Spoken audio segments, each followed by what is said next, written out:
네, 오늘 이렇게 많은 분이 침례를 받으셔서 제가 설교를 길게 할 수 있는 자유가 사라졌습니다. 이제 47분이 돼서 제가 좀 짧게 설교를 해야 되는데 오늘 긴 설교이기 때문에 좀 걱정은 됩니다만은 짧게 노력하도록 하겠습니다. 제가 그전에 한 말씀 드린 적이 있는데 척 스윈돌 목사님의 책에 이런 재미난 얘기가 있어요.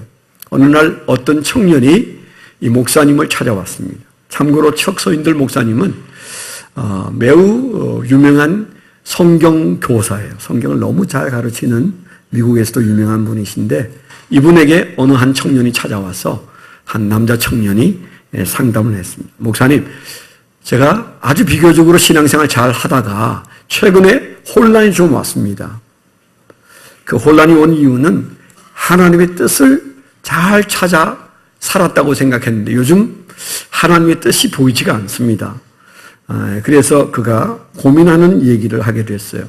목사님이 무슨 얘기인지 좀 더 자세히 해보시오 그랬더니 저는 언제부턴가 하나님의 뜻대로 살고자 하는 결심을 하고 그러면 하나님의 뜻은 어떻게 순종할 것인가 그 고민을 하는 중에 자기가 발견한 아주 좋은 방법이 하나 있는데 아침에 제일 먼저 일어나면 바로 눈 비비고 일어나서 성경책을 들고 창문을 탁 열고 그 창문 턱에다가 이렇게 딱 올려놓는데요. 그러면 이제 바람이 와서 성경이 왔다 갔다 하겠죠. 그리고는 샤워하러 간답니다. 샤워를 하고 옷을 깨끗하게 딱 갈아입고 이제 하나님의 뜻 앞에 서게 되는데 그때 20분 정도 후에 펼쳐져 있는 그 면이 바로 하나님이 나에게 주시는 하나님의 뜻이다. 그렇게 생각했는데 정말 은혜가 됐대요. 그래서 늘 즐겁게 매일 아침에 그렇게 말씀을 읽고 그 페이지에 나오는 말씀으로 하나님의 뜻을 찾았는데 행복했었는데 최근에 어느 날 이상한 일이 벌어졌대요. 샤워를 하고 와서 옷을 갈아입고 딱 말씀 앞에 섰는데 거기에 보니까 가룟 유다가 목매달아 죽는 얘기가 나왔어요. 그래서 아니 날 보고 이렇게 죽으라는 얘기는 아닐 텐데 이거 어떡하지? 하나님의 뜻이 갑자기 흔들리기 시작했어. 고민하다가 이분이 뭔가 실수가 있을 수 있다. 하나님의 인도를 다시 한번 받아야 되겠다. 접었다가 다시 펴가지고 창문 틀에 놓고 잠시 기도하면서 앉았다가 벌떡 일어나 가까이 가서 펴진 곳을 열심히 읽었더니 거기에 이런 말이 눈에 들어와지. 속히 그리하라. 그때 이분이 도대체 하나님의 뜻을 내가 이렇게 찾아왔는데 이건 뭐냐? 이 방법이 잘못됐나? 혼란이 와서 목사님에게 찾아와서 목사님, 내가 하던 방법이 잘못됐습니까? 아니면 그날 그 말씀에 오류가 생겼을까요? 그렇게 물었다고. 하나님의 뜻을 그렇게 찾는 사람들이 내 주변에 있다고 그분이 그런 말씀을 하셨어요. 여러분 하나님의 뜻을 어떻게 찾으세요? 음성으로 듣습니까? 환상으로 봅니까? 아니면 아주 용한 기도하는 사람이 아침마다 얘기해 주어요? 2005년에 이게 벌써 13년 전 얘기입니다. 2005년에 우리가 이 교회를 건축한 다음 해 제가 안식년을 갖고 하와이 코나에 열방대학에 가서 YM에 가서 6개월 동안 훈련을 받을 때 그때 훈련을 마치면 이제 끄트머리에 가서 2달 혹은 석 달간 그 아우리치를 하게 돼 있어요. 단기 선교를 하게 돼 있어요.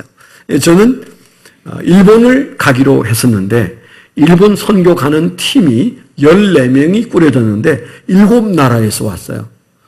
그러니까 언어가 좀 잘 안 통하는 겨우 영어로 서로 말하지만 그렇게 영어가 편하게 잘 안 되는 그런 사람들인데 핀란드에서도 오고 또 일본에서 온 사람도 있고 미국에서 온 사람도 있고 한국에서 온 사람도 있고 여러 나라에서 7나라에서 와서 한 팀이 됐어요. 주의 뜻대로 살고 싶어 하는 사람들이에요. 어느 날 저희가 오사카에서 어떤 절에 가서 땅밟기를 하기로 했어요. 근데 절 앞에까지 저희가 전철을 타고 가서 이제 티켓팅을 하고 들어가려고 하는데 한 여성이 갑자기 잠깐 하나님이 제게 지금 하나님의 뜻을 말씀하셨는데 여기 들어가면 안 된대요. 들어가지 맙시다. 그렇게 얘기를 한 거예요. 그러니까 그 얘기를 듣고 몇 사람의 마음이 좀 흔들렸어요. 뭔가 하나님이 지금 하나님의 뜻을 보여줬나 본데 들어가면 안 되나? 이제 그런 생각을 하고 있는데 한국 분 중에 한 분이 그런 얘기를 했어요. 아니 우리가 이미 계획되어 있고 하나님 뜻을 물어서 계획했고 그리고 오늘 일정이 여기 땅 밟기를 해가지고 사탄을 밟기로 했는데 뭐가 무서워서 못 들어가냐. 들어가야 돼. 당신이 그런 하나님의 뜻을 받았다면 당신이 지도자도 아닌데 제가 그때 당시 제가 유일한 목사였어요. 14명 중에. 당신이 지도자도 아닌데 당신이 말하는 얘기를 다른 사람도 그런 계시를 받아야 되는데 없지 않냐. 들어가야 된다. 이렇게 이제 얘기를 했어요. 삽시간에 이제 이 분쟁이 생기게 된 거죠. 아니다. 들어가지 않는 게 하나님의 뜻이다. 아니다. 들어가는 게 하나님의 뜻이다. 그래가지고 이제 두 쪽에서 서로 막 옥신각신 티켓 파는 앞에서 14명이 웅성웅성하고 있었어요. 사람들이 다 쳐다보고 있는데 이제 심각한 상황이 된 겁니다. 자, 여러분 그때 어느 게 하나님의 뜻일까요? 들어가면 안 된다는 계시를 받은 어떤 여인의 말대로 안 들어가는 게 하나님의 뜻일까요? 아니면 나 계시 받은 게 없으니까 들어가는 게 하나님의 뜻이다. 계획됐으니까 들어가는 게 맞아. 그래서 들어간다는 게 하나님의 뜻이라고 주장하는 사람의 뜻. 어느 게 더 맞는 것 같습니까? 애매하죠? 네. 오늘 설교 제목이 무슨 제목이에요? 하나님의 뜻을 분별하는 삶이. 분별 좀 해보세요. 들어가는 게 맞아요? 안 들어가는 게 맞아요? 들어가는 게 맞고 안 들은 게 하는 게 맞다는 사람 있으세요? 여기는 좀 이상하네. 어떤 사람이 그런 음성을 들었다는데 왜 거기에 동조하는 사람이 없네요. 마음이 하나인 건 감사합니다. 제가 그때 할 수 없이 한 얘기가 이런 일은 우리가 간단하게 처리할 수 있다.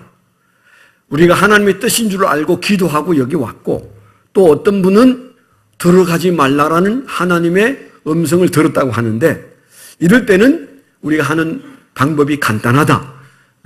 다수결로 하면 된다. 자, 손 들어보시오. 들어가자. 이게 하나님의 뜻이다. 손 들어보세요. 그리고 들어가면 안 된다. 안 들어가는 게 하나님의 뜻이다. 손 들어보세요. 그랬더니 절대 다수가 들어가는 쪽에 손을 들었어요. 무슨 마음이었는지 몰라요. 저 안에 들어가 보고 싶은데 오사카에서는 제일 유명한 절이라는데 뭐 그런 마음도 있었겠지만 여튼 들어가자는 사람이 많았어요. 제가 숫자를 세보고 들어갑시다. 그리고 땅을 마구 밟으세요. 두렵지 않도록. 이제 그래가지고 들어가서 저희들이 그게 우리가 땅 밟기도 하고 구경도 하고 그리고 돌아왔고 그날 평안한 잠을 잘 잤습니다. 아무 일 일어나지 않았어요. 그때 들어가기로 결정했을 때 들어가면 안 된다고 했던 분은 굉장히 마음에 힘들었을 거예요. 이게 아닌데 이게 하나님의 뜻인데 그러지 않았겠습니까? 우리가 살아가는 인생에서 하나님의 뜻이 전체로 잘 밝혀지지 않아서 어려울 때가 많습니다. 그렇죠?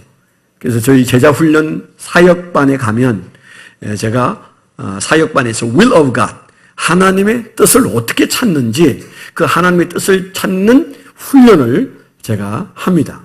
여기 다수는 그 훈련을 받아본 경험이 있는데 아마 다 잊어버렸을 수 있어요. 오늘 다시 한번 마음에 새기는 시간이 되었으면 좋겠습니다. 왠가 하면 우리 교회는 지금 바로 그 하나님의 뜻을 묻기 시작했어요. 오늘 저녁에는 운영위원회가 모여서 남인철 목사님을 모시는 일에 대해서 당신이 느끼는 하나님의 뜻이 뭐냐? 제가 물을 겁니다. 그리고 다음 주일에는 만일에 이제 운영위원회에서 통과가 되면 집사인 여러분들과 장로인 여러분들과 사역자인 여러분들에게 이제 투표를 할 거예요. 그 목사님이 오시는 게 하나님의 뜻입니까? 아니면 안 오시는 게 하나님의 뜻입니까? 당신에게 하나님은 뭐라고 말씀하셨어요? 그렇게 묻는 뜻으로 저희가 투표를 할 거예요. 교회가 하는 투표는 당신 생각이 뭐요? 그렇게 묻는 투표가 대체로 아니에요. 당신 안에 있는 성령님은 뭐라고 말씀하세요? 그렇게 묻는 질문이라는 사실을 우리가 기억해야 돼요. 우리 교회가 단체로, 이 공동체가 이제 제2대 목사님을 모시는 문제를 우리가 앞에 두고 몇 번이 될는지 몰라도 이 문제를 가지고 우리는 하나님의 뜻을 묻는 그런 실제적인 훈련이 아닌 실제 상황이 우리 앞에 기다리고 있어요. 교회는 이럴 때 성숙해지는 교회가 있고 이럴 때 망가지는 교회가 있어요. 2대, 3대 목사님을 모시는 문제 때문에 싸움박지 일어나가지고 교회가 그때부터 패가 갈라져가지고 교회가 쪼개지거나 교인이 떠나거나 그런 교회가 이 땅에 굉장히 많아요. 만일에 그렇게 되고 싶지 않으면 우리는 이 과정을 통해서 더 성숙해지고 그래서 이 일을 통해서 우리 신앙이 크게 자라는 그런 경험을 하셔야 돼요. 그렇게 될 줄 믿습니다.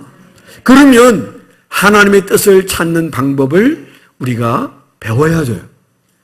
오늘 우리가 이 짧은 시간에 하필이면 오늘 같은 날은 이제 막 서너 마디 했는데 벌써 12시가 되려고 하는데 여러분 1시까지 하면 되겠습니까? 짧게 하겠습니다. 그런데 만일에 궁금하신 분은 제가 일부 예배 설교도 홈페이지에다가 올리도록 하겠습니다. 일부 예배에 제가 설교를 길게 했어요. 1시간 5분 했습니다. 65분간 설교를 했어요. 흥분해가지고 하다 보니까 10시 30분이 넘었더라고요. 그래서 길게 했습니다. 오늘 2부는 걱정하지 마세요. 가능한 한 평소 시간에 얼추맞도록 하는 대신에 여러분들에게 자세하게 설명을 하지 못하지만 분명한 말씀을 먼저 드리고 싶은 것은 우리가 하나님의 뜻을 묻는 이 질문을 통하여 신앙이 자라고 교회가 성장할 수도 있지만은 이 질문 앞에 우리가 바로 서지 않으면 교회가 마음이 갈라지고 원망이 생기고 불평이 일어나고 그래서 우리 마음 때문에 교회가 어지러워질 수도 있다는 사실. 어떤 좋은 분이 오시든 이것은 하나님의 뜻이었구나. 그러면 우리가 행복해지잖아요. 아멘? 네, 그게 우리가 원하는 거잖아요. 나 하나님 뜻 말고 세계에서 제일 유명한 설교자가 왔으면 좋겠어요. 이런 분 안 계시잖아요. 내 눈에 안 들어와도, 내 마음에 안 들어도. 그분이 하나님의 뜻대로 오시는 분이라면 좋겠는데 그걸 어떻게 내가 찾아내서 투표로 표시할 수 있을까? 이거 간단한 문제가 아닙니다. 여러분들이 지금부터 이해가 잘 안 되면 금식도 하고 여러분들이 노력하셔야만 우리가 이 중요한 목적에 도달할 수 있는 거죠. 그래서 제 말에 짧은 시간이지만 귀를 기울여 주시면 좋겠어요. 여러분 사람은요 행동하는 행동의 뒤에 뭐가 있습니까? 자기 뜻이 있습니다. 자기 뜻. 누구나 다 자기 뜻대로 살아요. 밥도 자기 뜻에 의해서 먹고 그래서 일도 자기 뜻대로 합니다. 여러분 중에 삼시세끼를 시간에 맞추어서 밥맛이 있건 없건 딱딱 밥을 먹는 분도 계시죠. 제가 그런 사람에 속합니다. 8시 30분에 어머님이 제 품 안에서 돌아가셨어요. 그리고 연락해놓고 잘 눕혀놓고 와서 제가 싱크대 앞에 서서 밥을 떠다가 물에 말아서 그걸 마시고 있었어요. 제 아내가 너무 놀랐어요. 어머니가 돌아가셔서 막 가족이 울고 있는데 남편은 가서 그 시신을 눕혀놓고 가서 밥을 물에 말아서 마시고 있으니까 제 아내가 기함을 했어요. 어머 저런 사람이 있나 싶었을 거예요. 저는 장례를 치르려면 아침을 정상적으로 먹어야 돼. 그래서 맛이 있었겠습니까? 그럴 때는 반찬이 필요 없어요. 그냥 물에 말아서 이렇게 부어 넣으면 들어가고 그러면 잠시 후에 힘이 생깁니다. 근데 제 아내는 정반대예요. 맛이 없으면 하루 3끼도 안 먹어요. 먹고 싶어야 먹습니다. 그러면 먹는 사람과 안 먹는 사람의 차이는 딱 하나입니다. 자기 뜻이에요. 자기 뜻이에요. 사람은 자기의 뜻대로 살아갑니다. 그러다가 어느 날 우리가 예수를 믿으면 또 다른 하나가 생겨야 하나님의 뜻이 우리 안에 차오르기 시작합니다. 그렇죠? 그래서 우리 안에 이 두 개가 싸워요. 내 뜻대로 하고 싶은데 하나님의 뜻이 나를 힘들게 해요. 그래서 여러분들이 종종 하나님의 뜻과 충돌을 이루면서 살지 않습니까? 믿음이 성숙하다는 게 뭐예요? 믿음이 좋다는 게 뭐예요? 기도 많이 하는 거? 전도 열심히 하는 거? 성경 많이 읽는 거? 좋아요. 근데 진짜 믿음이 좋은 사람은 내 뜻을 내려놓고 주님의 뜻을 붙들고 살려고 하는 사람이 믿음이 좋은 사람입니다. 여러분들이 그 분별력을 가지셔야 돼요. 예수님이 뭐라고 말씀하시죠? 아무든지 나를 따라오려거든 자기를 뭐라고 그랬어요? 부인하고 네 뜻을 내려놔. 그리고 자기 십자가를 지고 나를 쫓을 것이니라. 내 뜻을 가지고는 예수를 못 따라가지요. 그런데 예수님이 뭐예요? 너의 뜻 내려놓고 자기를 부인하고 내 뜻을 따라오라. 그렇게 말씀하죠. 이게 뭐예요? 이게 신앙이고 이게 제자다운 제자입니다. 그래서 믿음이 좋은 사람은 틀림없이 자기 뜻과 충돌을 일으키고 그리고 자기 뜻을 내려놓고 하나님의 뜻을 울면서라도 따라가는 사람. 뒤를 돌아볼 때마다 내 뜻보다 하나님의 뜻이 내 인생에서 더 이겼던 흔적들을 지니고 있는 사람. 오늘도 하나님의 뜻 앞에 내 뜻을 굴복시키려고 눈물 흘리고 기도하는 사람. 그 사람이 하나님의 뜻을 쫓아가는 사람이에요. 다니엘서 1장 8절로 9절에 보면 거기에 다니엘의 얘기가 딱 등장하면서 우리에게 어떤 충격을 줍니까? 다니엘은 포로로 잡혀갔다가 바벨로니아의 왕궁에 취직이 됐어요. 기가 막힌 공무원 자리가 그에게 주어졌습니다. 그리고 그 친구 세 사람 사드락과 메삭과 아벳느고가 함께 취직했어요. 그러면 포로로 잡혀온 젊은이들이 그 나라의 법칙을 따라야 되는데 이 다니엘이 뭐라고 말합니까? 8절에 보면 다니엘은 뜻을 정하여 왕의 음식과 그가 마시는 포도주로 자기를 더럽히지 아니하리라 하고 자기를 더럽히지 아니하도록 환관장에게 구하니 하나님이 다니엘로 하여금 환관장에게 은혜와 긍휼을 얻게 하신지라. 그랬어요. 놀라운 얘기잖아요.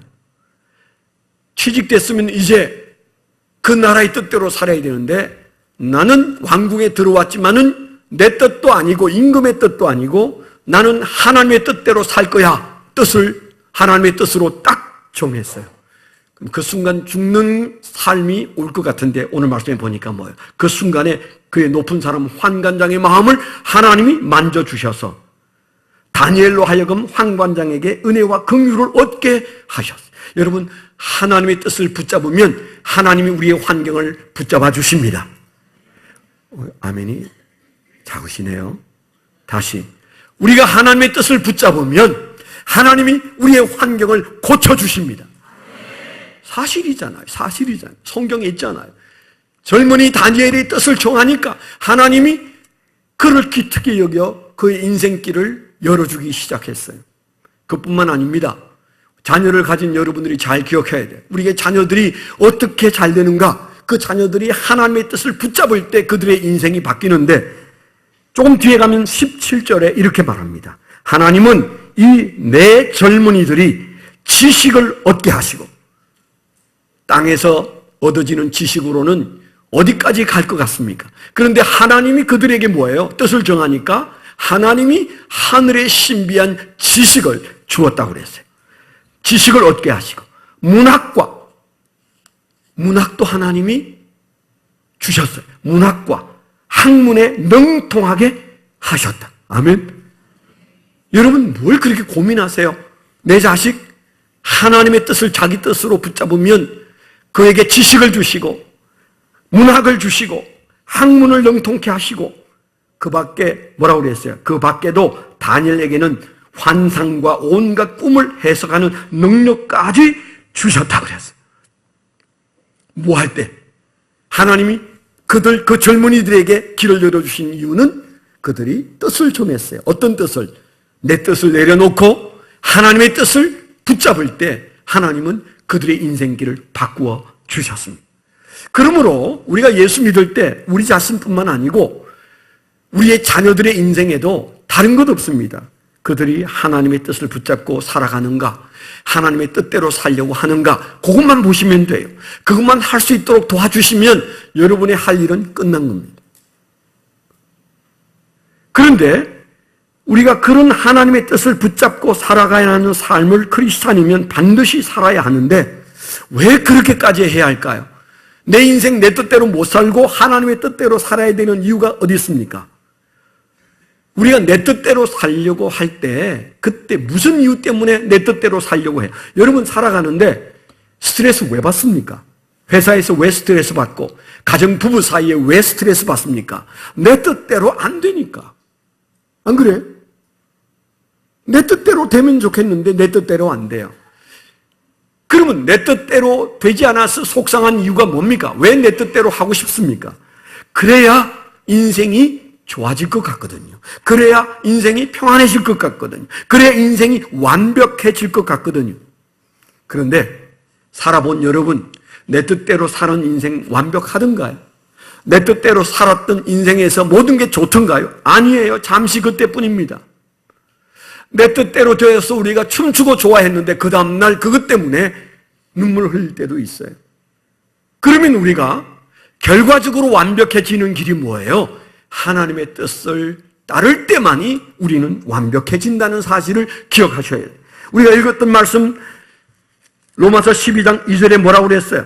너희는 이 세대를 본받지 말고 이 세상 돌아가는 것 따라가지 말고 오직 마음을 새롭게 함으로 어떻게 해요? 변화를 받아서 하나님의 선하시고 기뻐하시고 온전하신 그 뜻이, 그 하나님의 뜻이 무엇인지 분별하도록 하라. 그렇게 말씀하셨어요. 이 말씀은 로마서 12장에 있는 말씀이고요. 1절에는 너희 몸을 산 제물로 하나님께 드리면서 살아라. 내 몸을 하나님 앞에 제물 드리듯 그렇게 살아있는 삶의 예배로 드리라 그러고, 그 다음에 2절에서는 하나님의 뜻을 분별하라 그렇게 말하고, 3절에서는 너가 마땅히 해야 할 그 이상의 생각을 하면 안 돼. 너가 해야 할 생각을 지켜서 그 범주 안에서 살아. 그렇게 아주 중요한 세 마디를 하셨어요. 몸을 드리라, 하나님의 뜻을 분별하라, 세 번째는 생각을 붙잡으라. 그렇게 말씀하셨어요. 왜 이런 주문을 하고 계셔요? 12장. 잘 아는 대로 11장까지는 내가 어떻게 지금 예수를 믿게 되었는지, 내 예수 믿기까지 예수가 죽었던 그 은혜를 쭉 얘기하다가 12장에 딱 넘어오면 그러면 우리는 그 빚을 지고 어떻게 살아야 되느냐? 다르게 살아야 되지 않느냐? 침례 받았으니까 다르게 살아야 되는 것처럼 다르게 살아야 되는데 어떻게 다르게 살 것이냐? 그 얘기 첫 마디가 뭐예요? 하나님의 뜻을 분별하라. 너의 뜻은 중요하지 않다. 하나님의 뜻을 분별하라. 왜? 그 뜻은 완벽하니까. 그렇게 온전하신 뜻이라고 그랬어요. 내 인생에서 내가 완벽한 삶을 살기를 원합니까? 하나님의 진리이신 하나님의 뜻을 붙잡아야 비로소 완전해지게 되는 겁니다. 그렇기 때문에 저와 여러분들이 하나님의 뜻은 하나님을 위해서도 우리가 찾아야 되지만 내 자신이 완벽해지기 위해서 반드시 우리는 하나님의 뜻을 물어야 돼요. 시편 37편 23절에 보니까 여호와께서 사람의 걸음을 정해놨어요. 가장 좋은 길을 정해놓으셨어요. 사람의 길을 정하시고 그 길을 기뻐하시나니, 하나님이 기뻐하시는 정해놓은 그 길을 가야 되잖아요. 그러려면 물어야 되잖아요. 시편 32편 8절에도 내가 너의 갈 길을 가르쳐 보이고 너를 주목하여 훈계하리로다. 하나님이 분명히 하신 말씀, 너의 갈 길을 내가 가르쳐 보여주겠다. 그렇게 말씀하셨어요. 예레미야 10장 23절에도 여호와여 내가 알거니와 인생의 길이 자기에게 있지 아니하니, 내 인생의 길이 내게 있지 아니하니 걸음을 지도함이 걷는 자에게 있지 아니하다. 걸음을 지도함이 내게 있지 아니하고 하나님에게 있다. 더러 우리가 헛디뎠던 인생을 한번 돌아보세요. 내 생각대로 했던 흔적을 반드시 발견하게 될 겁니다. 여러분, 우리가 그게 참 길이요 완벽한 길일 뿐만 아니고 예수님이 본을 보이셨잖아요. 예수님께서 공생애를 시작하실 때도 금식하시면서 기도하셨어요. 하나님의 뜻을 가슴에 담느라고 기도하셨어요. 그리고 마지막 겟세마네 동산에서 잡히시던 날 밤에 주님이 하신 기도를 우리가 압니다. 땀을 흘리는데 피가 배어 나올 만큼 통곡하며 기도할 때 그 기도의 핵심 내용이 뭐였어요? 그런데 아버지, 내 뜻대로 마옵시고 아버지의 뜻대로 되기를 원합니다. 아니, 예수님도 마지막 순간에 아버지의 뜻대로 되기를 원한다고 그렇게 말씀하시고 잡혀가서 마지막 말씀이 텔텔레스타이, 다 이루었습니다. 그리고 죽으셨어요. 하물며 그의 제자인 저와 여러분들은 어떻게 살아야 될까요? 그 예수 그리스도의 뜻을, 예수님이 하나님의 뜻을 물었던 그 아름다운 모습을 이 세상에서 가장 숭고하고 아름다운 사람의 모습이에요. 여러분, 하나님이 보실 때 인간의 가장 아름다운 모습 중에 하나가 무릎 꿇고 기도할 때일 겁니다. 특별히 기도할 때 주십시오라고 하는 기도도 하나님의 사랑의 대상이지만, 하나님, 내 뜻대로 아니고 하나님의 뜻대로 되기를 원합니다. 하나님의 뜻대로 하겠습니다. 하나님의 뜻을 보여주십시오. 만일 우리가 그렇게 기도했다면, 그렇게 기도한다면, 아침에 일어나서 그 기도를 드린다면, 여러분, 그날 하루는 하나님을 완벽하게 기쁘게 하는 한 날이에요. 그런 삶을 아침마다 시작하게 되기를 축원합니다. 무엇보다도 우리가 하나님의 뜻을 앞세우는 가장 큰 이유 중에 하나는 하나님이 원하세요. 하나님이 원하세요. 하나님이 우리에게 가장 원하는 게 뭘까요? 하나님의 뜻대로 되기를 원하십니다. 그 안에 안전이 있고, 그 안에 기쁨이 있고, 그 안에 행복이 있고, 그 안에 하나님이 가지신 뜻을 이룰 수 있기 때문에 하나님은 우리가 하나님의 뜻을 알기를 원하시고 하나님의 뜻대로 살기를 원하세요. 그래서 우리는 어떻게 해서든 하나님의 뜻을 알려고 하고 하나님의 뜻대로 살려고 하는 겁니다. 오늘날 한국 교회가 좀 시끄러워요. 교회들이 막 이렇게 분쟁이 좀 많아요. 저는 그 분쟁에 관한 한 대단한 전문성을 가지고 있다고 스스로 생각합니다. 왜냐하면 제가 태어나서 제일 먼저 본 게, 제일 충격적으로 본 게 교회에서 어른들이 싸우는 것부터 봤어요. 물론 그전 부흥회하는 것도 경험했지만은 기억에 탁 남는 게 어른들이 교회에서 싸우는 거 보면서 교회에서 태어나서 자랐지만 참 이해가 안 됐어요. 아니, 교회에서 저렇게 서로 소리 지르고 삿대질을 하고 저러지. 근데 자라면서 계속 봤습니다. 저는 제 마음속에, 야, 이건 교회가 아니야. 저처럼 그런 마음을 가졌던 얼마나 많은 젊은이들이 그 교회를 떠났는지 몰라요. 하나님의 은혜로 저는 교회를 떠나지 않고 목사가 되어서 이렇게 목회를 하고 있는데 얼마나 제 마음에 두렵겠어요. 교회가 싸우던데. 제가 태어난 교회만 싸우는 게 아니고 7개 교회를 등록하고 다녔는데 6개 교회가 싸웠다고 그랬죠. 7번째 교회는 아직 안 싸웠습니다. 그 교회가 아름다운 교회예요. 저는 날마다 기적 앞에 감사하면서 잠자리에 들어요. 저 목사는 타락했나 봐. 교회가 싸우지 않는 걸 가지고 감사해. 근데 저는 그런 타락한 교회에서 성장하고 제가 만난 교회들은 다 싸움박질 하더라고요. 근데 33년 동안 안 싸운 게 제게는 너무 감격인 거예요. 또 오늘 오후에 싸울라. 그런데 갈등이 생겨서 싸울 만한 이유가 우리 교회도 점점 다가오고 있는 거예요. 우리나라의 다음 세대의 목사를 세울 때 교회가 분쟁이 무진장 많이 일어납니다.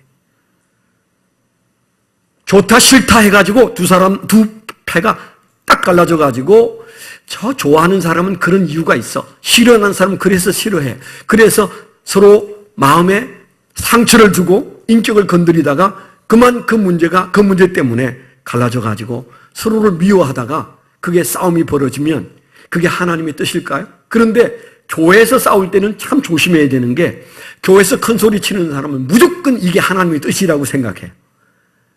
그게 하나님의 뜻이니까 하나님의 뜻이 아닌 사람에게 소리 질러요. 서로 자기가 하나님의 뜻이래. 상대방은 마귀의 조종을 받는다고 생각해요.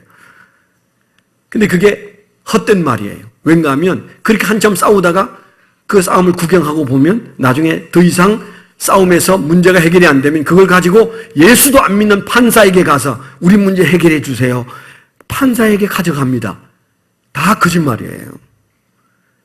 다 자기 뜻 때문에 싸운 거예요. 하나님의 뜻 때문에 싸웠다면, 정말 하나님의 뜻이 뭔지 그것 때문에 싸웠다면 싸움을 멈추고 금식해야 되잖아요. 3일 금식해서 안 되면 일주일 금식하고, 일주일 금식해서 안 되면 40일 금식하고, 40일 금식하고 안 되면 60일 금식하고 하다가 죽어야 되잖아요. 60일 금식하면 죽습니다. 그래서 새로운 세대가 일어나야 되잖아요. 그런데 금식은커녕 그 문제를 가지고 판사에게 가서 우리 교회 문제 해결해 주세요. 판사에게 물어. 성경에 있습니다. 세상 재판에 교회 문제 가지고 가지 말라고 그랬어요. 그러면 하나님의 뜻을 묻는 사람 맞아요? 아니면 자기 뜻 가지고 싸우고 있는 사람들이 자기 뜻 가지고 싸우는 거예요. 타락한 거예요. 교회가 그런 싸움 때문에 교회가 주저앉은 교회가 얼마나 많고, 큰 교회는 너무너무 그렇게 싸워요. 제가 발견한 것 중에 하나, 교회가 크건 작건 안 싸우는 이유가 뭐냐, 제가 연구를 많이 하지 않았겠어요? 그 중에 하나가 뭔가 하면 빚이 있으면 안 싸우더라. 그걸 제가 발견했다니까요. 네. 어떤 장로님이 저보고, 목사님 은퇴하지 말고요, 우리 교회에 열심히 부흥시켜서 빚 다 갚고 은퇴하세요. 저한테 그렇게 농담 삼아 얘기한 분이 계세요. 제가 계산해 보니까 제 능력으로 빚 다 갚는데 걸리는 시간이 80세까지 가야 되겠다. 80세. 앞으로 15년 더 해야 돼. 할렐루야. 아무도 아멘 안 하네. 빚을 남겨놓고 은퇴할 겁니다. 왜? 안 싸우거든. 안 싸우거든. 빚 자기가 감당하려고 싸우게 덤비게 해요? 안 싸웁니다. 그러니까 먹을 게 있으니까 싸우는 거예요. 이 악한 인간들이. 하나님의 뜻 내세우지만 아니에요. 자기 뜻 때문에 싸움 벌어지는 겁니다. 그런 측면에서 오늘 우리가 정신 바짝 차리고, 지금까지 안 싸웠으면 주님 오실 때까지 안 싸우는 교회로, 그러면서도 열심히 주를 섬기는 마음 하나인 교회가 되기를 축원합니다. 세상에는 야당도 있고 여당도 있고, 그래서 서로 견제하면서 싸우면서 가는 게 정치인지 몰라도, 교회는 싸우면 그때부터 주저앉는 거예요. 교회는 오직 한 마음이어야 돼요. 우리끼리는 한 마음이 될 방법이 없어요. 생각이 다 틀려요.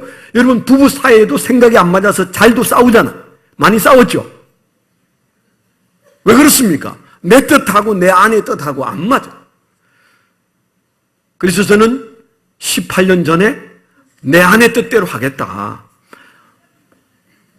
그러니까 뜻이 하나예요. 그래서 18년 동안 안 싸웠다니까. 우리 김종수 집사님은 22년을 안 싸웠다는데 좀 물어봐야 돼요. 왜 안 싸우는지. 그런데 싸우는 이유는 뜻이 달라서 싸웁니다. 교회가 왜 싸울까요? 뜻이 달라서 싸웁니다. 어떻게 안 싸울까요? 교회가 안 싸우는 방법은 뜻이 하나여야 되는데, 내 뜻은 하나일 수가 없어요. 부부 사이에도 부모 자식 사이에도 뜻은 하나가 아닙니다. 친구 사이도 뜻이 하나 될 수가 없어요. 우리가 안 싸우는 이유는 딱 하나입니다. 하나님의 뜻에다가 초점을 맞추면 우리는 좀 갈등하다가도 반드시 한 마음이 되는 줄 믿습니다. 그때 하늘문이 열리고 하나님이 축복하시게 돼 있어요. 여러분, 신앙생활 뭐가 그렇게 어려워요? 교회가 이 공동체가 뭘 그렇게 어려운데요? 자기 뜻 때문에 어려운 겁니다. 내 뜻대로 좀 해보고 싶은데 안 되니까 수작을 부리고 사람들 만나서 모략을 동원하고, 그래서 사실은 싸움이 일어나는 거 아니에요? 여러분들이 지금까지 안 싸우신 것은 여러분들의 뜻을 관철하려고 하지 않았기 때문에 안 싸운 거 맞습니다. 거기에 저도 들어있어요. 제가 제 뜻을 관철하려고 하지 않았기 때문에 저도 여러분에게 싸움 건 적이 없습니다.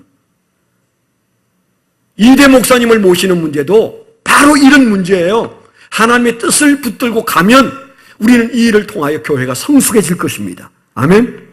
그런데 우리가 여기에서 다른 교회에서 하던 짓을 구경한 걸 가지고 그렇게 해보려고 하면, 저나 여러분이 그렇게 하려고 하면 틀림없이 우리는 진창에 빠지게 되고, 앞으로 가면서 우리는 하나님의 뜻보다는 자기 뜻을 하나님의 뜻으로 위장해서 자기 욕심대로 말하고 쑥덕거리고, 그러면서 이 교회가 세상 다른 교회들처럼 될 위험이 생기는 거죠. 우리 다 싫어합니다. 우리는 그런 교회 싫습니다. 우리는 하나이기를 원합니다. 아멘. 우리가 하나인 것은 우리 뜻이 맞아질 수는 없어요. 달라요. 하나님의 뜻에 맞추게 되기를 축원합니다. 그런데 문제는 뭐예요? 하나님의 뜻을 우리가 제대로 알 수가 없다는 게 어려운 거예요. 여러분이 만일 저에게 목사님 아름다운 교회에서 34년 목회하면서 제일 힘든 게 뭐였습니까? 그렇게 묻는다면 제가 생각 안 하고 바로 대답할 거예요. 내가 34년 목회하면서 담임 목사로서 제일 어려웠던 것은 뭔가를 내가 결정해야 된다는 사실이 제일 힘들었다. 그렇게 말할 거예요. 사실입니다. 왜 힘들까요? 하나님 뜻대로 하면 되지. 안 그래요? 지금 목사님 뭐야? 실컷 하나님 뜻 얘기해놓고 하나님 뜻대로 하면 되는데 뭐가 그게 결정하는 게 어려울까? 예, 하나님 뜻대로 하면 되는데 하나님의 뜻을 모르겠어요. 예? 모르겠어요. 그래서 어려운 거예요. 여러분들이 쿨쿨 잘 때 저는 무릎 꿇고 기도할 때가 한두 번이 아니었어요. 여러분들이 밥 잘 먹을 때 제가 금식할 때가 한두 번이 아니었어요. 여러분들이 쇼핑하고 있을 때 손 들고 주여 가르쳐 주옵소서 기도할 때가 한두 번이었겠어요? 12월 둘째 주일이 지나면 이제는 저도 자유인이 되어서 그저 제 아내 결정만 따르면 될 거예요. 네, 별로 문제가 없어요. 교회 결정은 제가 할 일이 없습니다. 단 한 번도 회의에 나타나지 않습니다. 전 그 날이 기다려져요. 왜냐하면 부담스러웠기 때문에. 왜 부담스러웠다고요? 하나님 뜻대로 하면 되는데 하나님의 뜻을 잘 알 수가 없어요. 꿈꾸고 안다는 사람, 음성으로 안다는 사람 조심하세요. 분명히 말씀을 드립니다. 그런 사람 가까이 하지 마세요. 제 인생에서 꿈을 꾸어서 하나님 뜻을 알게 되고 음성을 들어서 하나님 뜻을 알게 되고 환상을 보고 하나님 뜻을 알게 된 케이스는 몇 번 없어요. 몇 번 없다면 조심해야 되는 건 맞습니다. 그게 진짜인지 아닌지 검증을 한 다음에 따라가야 돼요.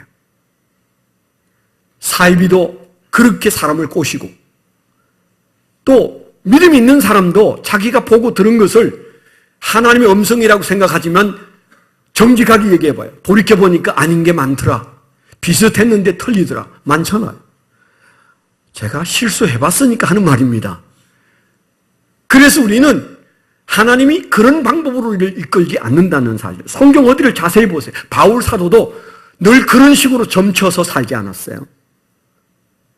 하나님의 뜻을 찾는 것 자체가 신앙이에요. 아멘. 아, 어렵다. 모르겠다.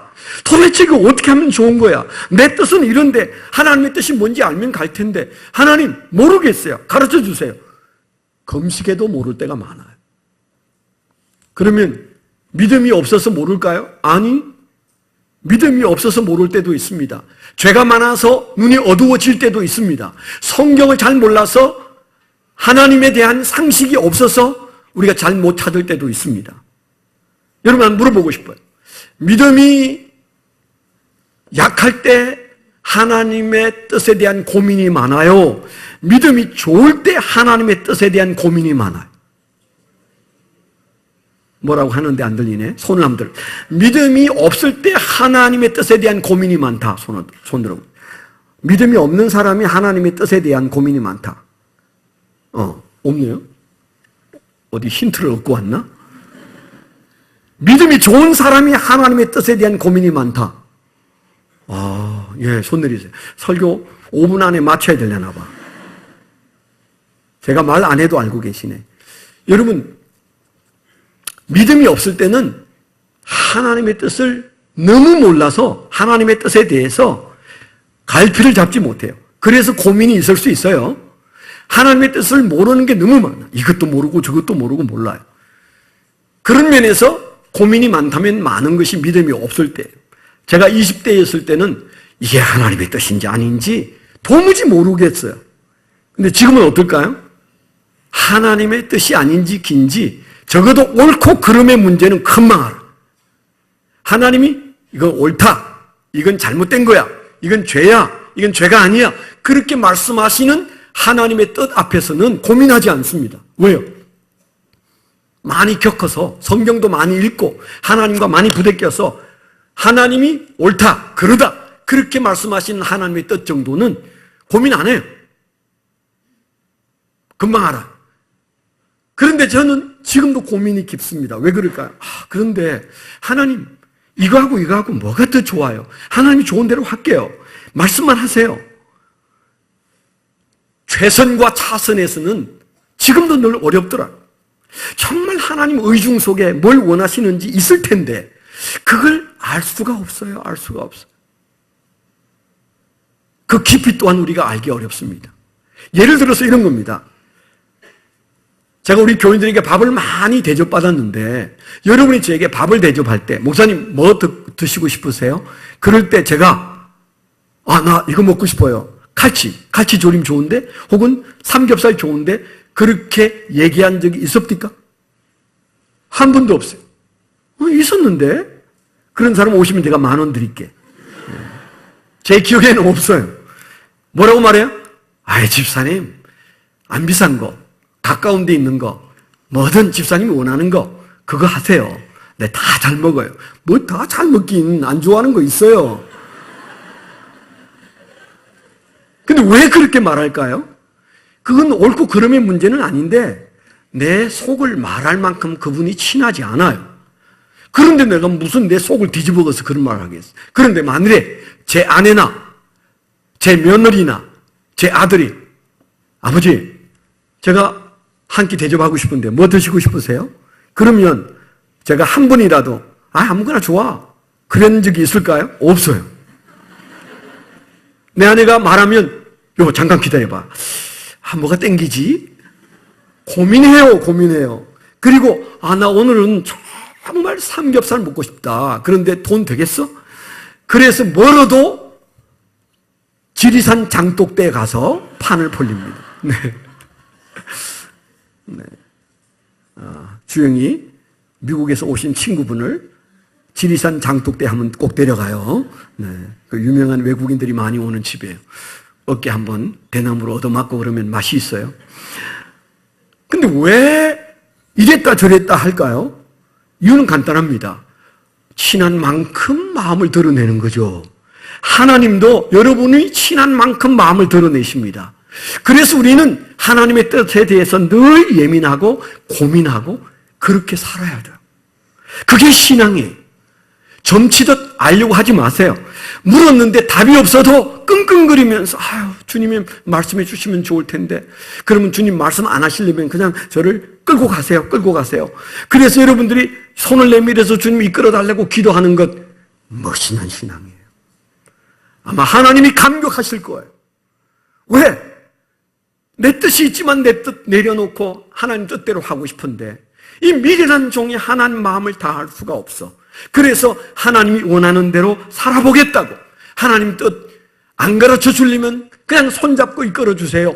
그래서 하나님 따라가고 싶어 하는 그 마음을 기도해 보세요. 하나님이 얼마나 기뻐하시겠어.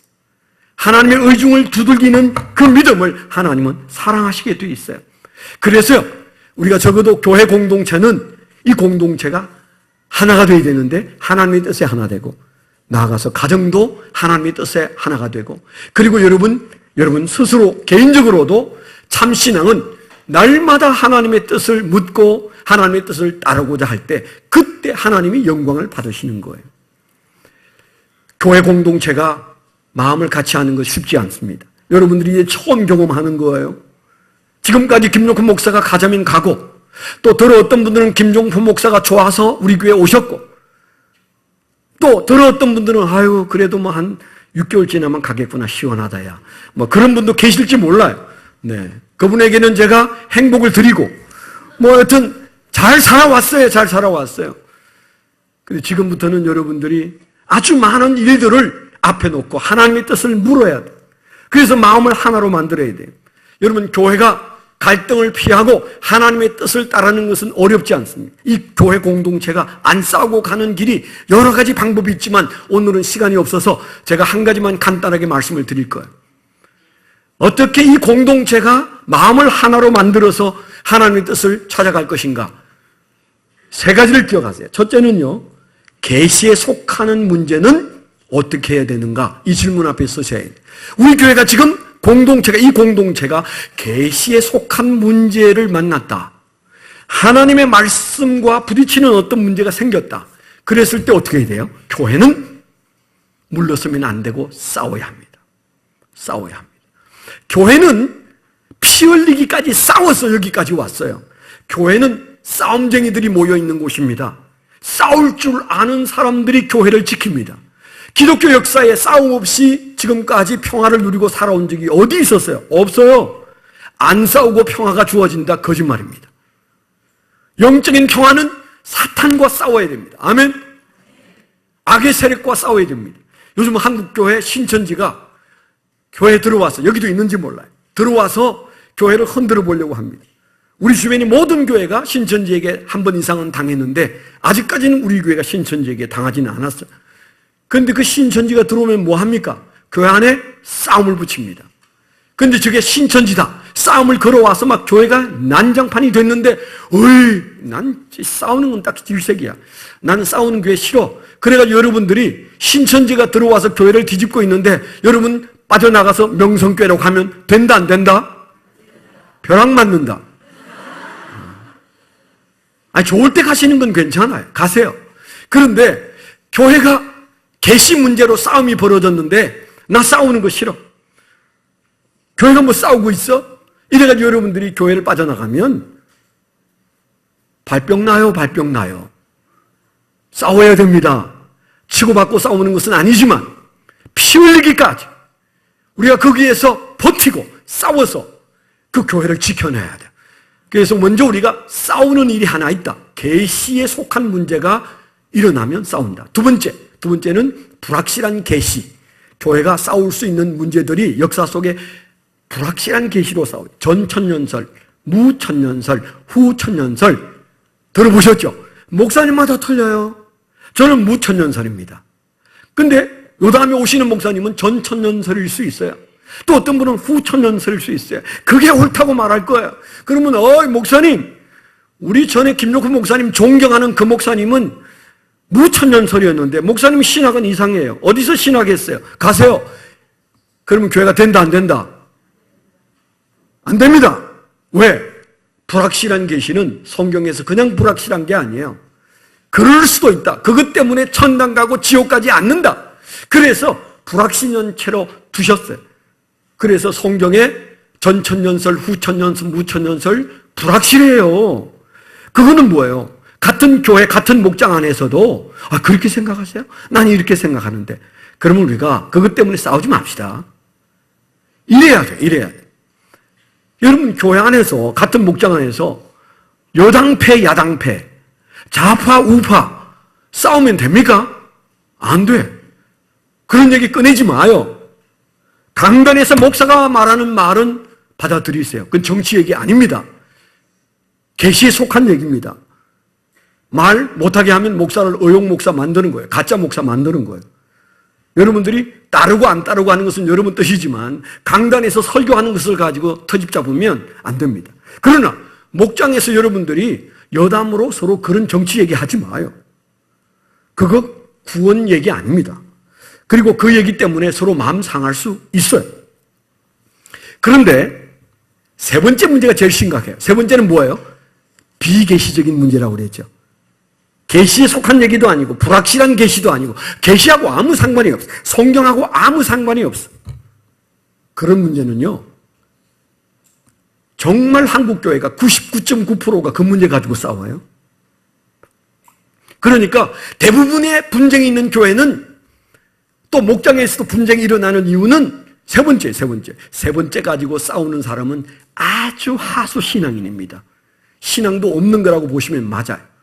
그건 싸울 일이 아니에요. 그건 민주적인 방법으로 해결하면 아무 문제가 없어요. 다수결로 하시면 돼요. 진리는 다수결 하면 안 됩니다. 혼자 있어도 진리는 지켜야 돼요. 아멘? 그걸 다수결로 하는 민주주의는 진리를 드러내지 못해요. 민주주의, 자유민주주의, 진리 드러내는 거 아닙니다. 인간이 선택할 수 있는 최소한의 장치입니다. 교회 안에서 모든 걸 민주적으로 하면 교회는 망합니다. 금식에서 하나님 뜻을 물어야 돼요. 그런데 우리가 비계시적인 문제는 의논하다가 다수가 뭘 원하는지 물으면 돼요.